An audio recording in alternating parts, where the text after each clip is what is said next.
LeBron James as the face of the generation? He can't. And Stephen A., I just wanted to pass along a message. Jeff Saturday and I were watching the earlier clip back in the green room. He wanted me to tell you this is the dumbest take you've ever had. I just want you to know that. You're blaming Jeff. You're blaming Jeff. Look, this is certainly not a knock on Steph Curry. I do think there's a difference between being the face of the three-point revolution and being the face of an entire generation. And if we look at sort of different eras in the NBA, Magic, Larry, Michael, Kobe, Shaq, LeBron, and I hate to say it, but it's still LeBron, just got named Player of the Week in the Western Conference. They're 10-6 when he's played this year, and statistically he's playing at an MVP level. Like, he's not going anywhere anytime soon. So for Steph to overtake him at age 33, LeBron is about 2 weeks away from age 37. I just don't see it happening. The resume speaks for itself. And I understand what Stephen A. is talking about in terms of three-point shooting, but there's a lot of other factors that have contributed to this three-point era, including analytics. I would also mention James Harden and Daryl Morey's Houston Rockets is having a big influence on today's generation of young players. Here's where JJ Redick, the phenomenal person and player that he was, shows his rookie status when it comes to television. See, you have to listen to what a brother is trying to say before you lean on Jeff Saturday to engage in condemnation. And I'll deal with Jeff Saturday, my other brother, a little bit later. Here's what I'm talking about. Nobody said that Steph Curry's better than LeBron James. And we all understand what an iconic figure LeBron James is. What I'm saying is, look at how Steph has contributed to transforming the game of basketball. Again, the shooting that we bring up, we have to pay attention to the defenses and how defenses are compromised and how things change because of that.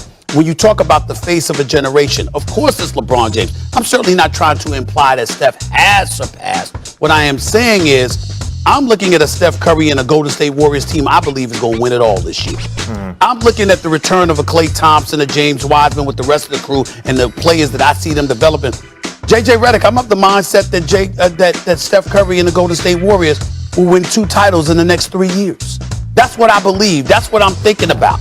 I'm thinking about the Lakers. Obviously, as presently constructed, it's fluid because obviously if they change, they make trades and stuff like that, and they get LeBron the right pieces around him that he needs, assuming LeBron elects to stay in L.A., because you got people like my brother Mike Wilbon that says he could end up leaving and going back to Cleveland, for crying out loud, the way that they're looking right now. If he stays in L.A. and things don't change, well, guess what? LeBron and his legacy is synonymous with being a continuous presence in the NBA Finals. Well, that ain't going to happen in my estimation now. When you look at him, he'll be home watching Steph Curry.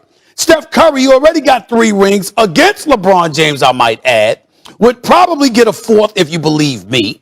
He could potentially have 5, which would surpass LeBron. You got little kids out there trying to shoot from the hip right now. I'm looking at the greatest shooter we have ever seen. And you take all of those things into consideration. Yeah, you can bring up analytics and all of those different things, and I respect that. I'm not dismissing that. I'm just talking about when you say the face, you're going to have people more and more percolating thinking about Steph Curry than LeBron James if the present trend continues. That's all I was trying to say. There's a lot of coulds in life, and a lot of things could happen in the NBA. Okay. But as of right now, let's just talk about, I want to bring up one thing real quick. So LeBron has 4 finals MVPs. Steph has 0. Now, you could argue the first one with the first championship with Andre Iguodala, Steph maybe deserved that over Dre. The other 2 championships that Steph has that you just brought up, he wasn't even the best player on his own team. Kevin Durant was. Because of the best player in the world, which some people would say is Kevin Durant. But you're talking, I actually looked this up this morning because you're talking about, look, I'm not negating Steph Curry's impact on the three-point era or how youth basketball is played now. I'm not saying that at all. But when you talk about being the face of a generation, you're talking about a resume, and you're also talking about interest in a human being. LeBron James on Instagram has 104 million followers. Steph Curry has 38 million. No, 38 million. That's a lot of followers.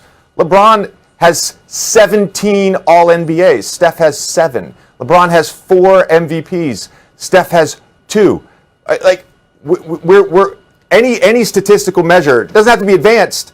LeBron James is ahead of Steph, and for you to say, you would have a point if the Warriors win 2 more championships, yeah, let's have a conversation in 2 years about that. But that's what it was about. You're just trying to elicit a response. But that's what the take was about. The take was about the fact that when we're talking about the face of a generation, when we're talking about what a guy brings to the table. No, you're saying right now. The original take on your show was talking about right now. I'll quote you. Has Steph Curry surpassed LeBron James as the face of this generation? And I said it's worth the conversation. I didn't say he did. I said it's time to start asking that question because what we're witnessing and what we're assuming is going to transpire. I'm looking at Steph Curry balling the way that he's balling right now, people wanting to emulate him. And by the way, he's a 3-time champion. It ain't like LeBron's got 4 and he's got none. And by the way, 3 title victories did come against LeBron. And even though KD was there and what have you, everybody act like Steph Curry is off the wagon, like he wasn't some brother averaging 26 or 27 in the NBA Finals. Actually, he was doing those things. He didn't wet the bed and not show up. And so when I look at it from that perspective, and I'm imagining the level of time that he has available to him, I said, damn, this guy keeps doing what he's doing. We might need to ask this question. That's all I'm saying, because nobody can say that he's better than LeBron James. We know better than that. We know LeBron's resume, and we know that LeBron is better. I would never say that. But the face of this basketball generation, because it's not over yet. And sometimes you stay around too long, and I'm certainly not accusing LeBron of doing that. But certainly there are times where you can stay around too long and somebody is elevating before your very eyes. And so suddenly people start thinking about them and they start thinking less about you. In LeBron's case, it's because of the team he's playing on more so than his individual dissipation, in my opinion. But you never know how people look at these things from time to time. And that's all I'm saying. But we're still giving LeBron all the attention. We're still giving LeBron and the Lakers all the attention. I don't think he's getting all the attention anymore, Jay. And we talk about the Lakers every time I come on the show. And we talk about Steph Curry. We used to always talk about LeBron, and that's it. We talk about Steph Curry all the time. We really do.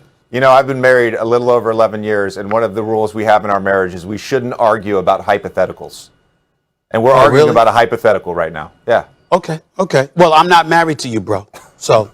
You know what I'm saying? So I don't have to apply by those rules. I understand why you have those rules. It's very, very wise because you lose to your wife every time. I understand that. But I'm not married. Okay. Wish I knew those great rules. All right, everybody. We will leave it.